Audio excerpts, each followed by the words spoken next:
now is Kevin Vuong from Global Vision. Yeah. Welcome here. Thank you. Until today, I hadn't heard anything about this. There's very little press about it. So why don't you just educate me and explain to us what's going on? Well, Global Vision has selected 26 delegates from across Canada, from coast to coast to coast. Right. 2 delegates from each province, one at the university level and one at the high school level. And I'm from the... What are you doing? We will be engaging in multilateral negotiations on behalf of our country at the Youth Summit that's running parallels to G8 and G20. So are there delegates, youth delegates from every other country in the G20? Not the G20, the G8. The G8? Yeah. I see. And so why not the G20? Right now, the main focus is on G8 just because of the different issues. I see. The agenda that Prime Minister Stephen Harper has put out for us is, it covers a broad spectrum of things, whereas the G20 has more of a financial focus. So on the G8 then, so you're going to be meeting with people of your peers, if you will, right. Yep. from the other 7 countries. Exactly. And you have working papers and agenda. Yep. The government's paying for this? Yes, they are. And will you be, it's not the lake, I mean, this is a terrific thing. I'm just so enthused about it. And when you are finished your meetings, will you be meeting with the real G8 leaders? So after the multilateral negotiations, we have to reach some type of consensus because we'll be drafting a final communique that gets presented to the G8 leaders. So they will have the world's youth perspective on their issues. I see it. So same issues. So, I mean, I haven't seen the agenda, though, but, I mean, what are some of the issues? The 4 issues is nuclear proliferation, non-proliferation, and terrorism. Right. Second is food security, climate change, and the last, which is Prime Minister Stephen Harper's main focus, is maternal and child health. Okay, so let's just take climate change. You're going to have a discussion with your peers from the other 7 countries. You're going to come up with a communique, and then you meet with the G8 leaders? That's right. To present to them? That's really neat. Yeah. I mean, you must be thrilled about this. Well, 1 delegate from each nation is selected to hand-deliver it to G8 leaders. I'm hoping it's me, but... So there's how many delegates? About 25 from Canada? 26. There's 26 from Canada?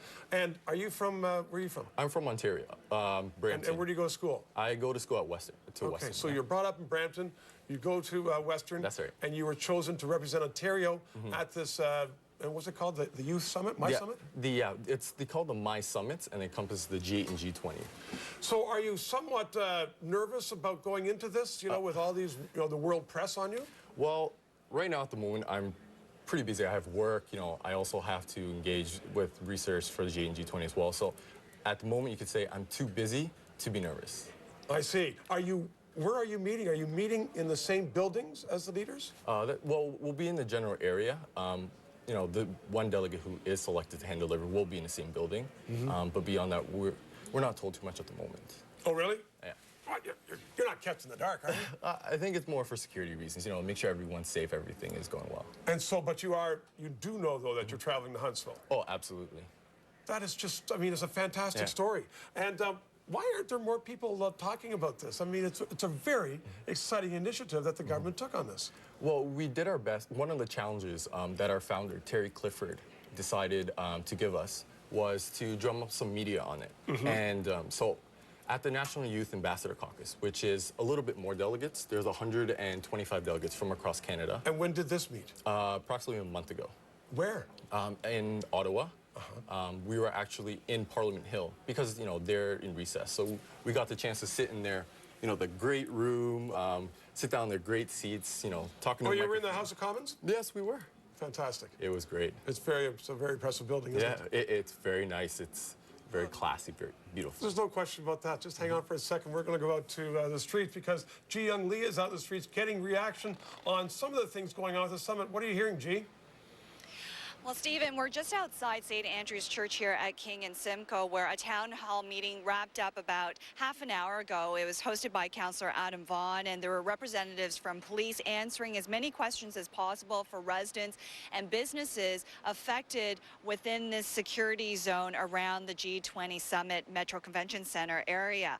Many people had questions whether or not they could access their condo, their cars parked in the underground garages, and whether or not this was going to affect businesses. Tonight, starting at midnight, 36 vendors are actually going to have to pack up and move outside of the security zone along the perimeters. And I spoke to one vendor tonight who said he's going to take a pretty big financial hit.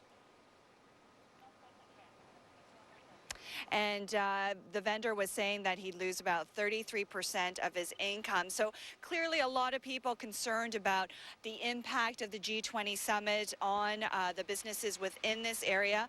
Police are saying, though, to be patient, and hopefully there won't be that many disruptions, and it will be business as usual. But if you do live or work inside the security zone, you are asked to carry photo ID and give yourself plenty of time. You're even encouraged to take public transit. Stephen? G, as always, you're full of very, very good, solid advice. Thanks very, very much.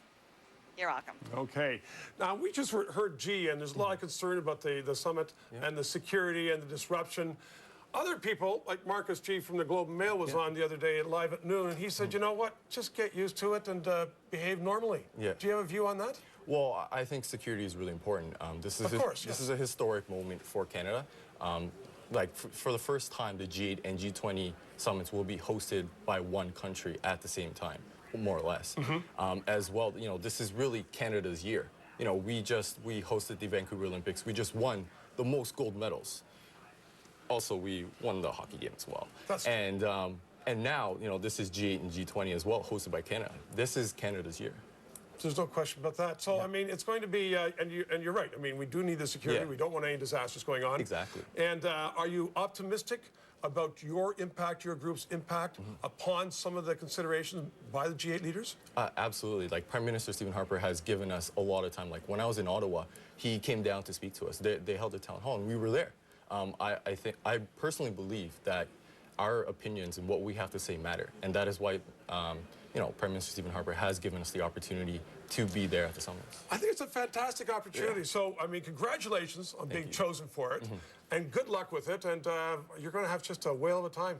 Absolutely. Thank you so much, Stephen. Okay. Yeah, thanks for joining us tonight, Kevin. So we're going to take a break now. When we come back, we're going to be joined by Free the Children's Craig Kielburger, and we're going to talk about his mission with the G8, G20. Stay with us. To reach us within the GTA, you can dial 416-872-CP24. That's 416-872-2724. Or from outside the area, call us